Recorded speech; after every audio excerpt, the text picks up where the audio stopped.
Nai-inspired lang po kami na kaya kung papansin niyo po, di ba, iba-ibang kwento yung natatakil namin, iba-ibang ano. Kasi parang, honestly, pag pinanood mo siya, humahawig na po siya gano'n na. Parang every week, iba-ibang kwento na pupuntahan niya. Hindi lang yung parang, itong kwento to, ito lang pupuntahan niya. Pero parang iba-ibang, iba-ibang experience na napapanood po natin. May tina-target ka na kasama dun sa series na yun? Marami po, sabi ko nga po ito, magandang simulan to kasi mas marami tayong mabibigyan ng trabaho po. Thank you, Coco. Salamat po. Thank you, Glenn. Thank you, Kuya. Here's a question from Sama na mahal ka, Kuya Nestor Contero. Hanggang kailan tatakbo ang probinsya?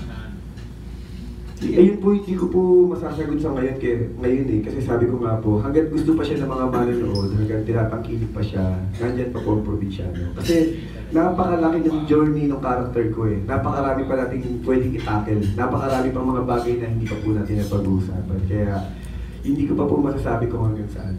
Malalaman po natin yan. Kapag nararamdaman ko na medyo hindi na siya gusto ng tao o nagsasawa na sa kanila, baka yun na po yung magiging sinyales. Parang hindi naman pagsasawa. Kung sakali, ang ipapalit mo ba ditong sunod na series ay another Fernando Poe Jr. film? Hindi ko pa po masasagot kasi honestly, syempre depende po sa management ng ABS yan. Pero kung bibigyan ako ng pagkakataon, napakarami pong mga pelikula ni FPJ sa gusto kong gawin. Kasi para sa akin, sinabi ko na nga po before, si FPJ para sa akin, isa sa mga hero.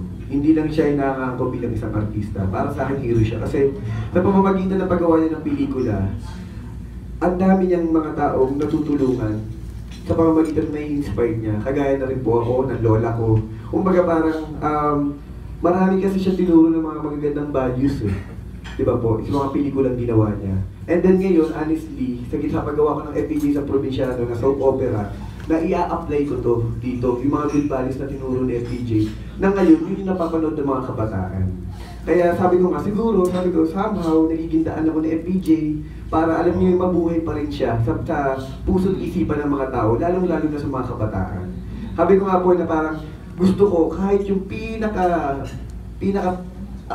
pamangkin ko na, balang araw, sabi ko, makikilala pa rin niya sa FPJs. Yung mga pelikulang ginawa ni FPJs noon, maganda rin po, kahit hindi po akong artista, maganda po na magawa rin natin siya sa mga soap opera.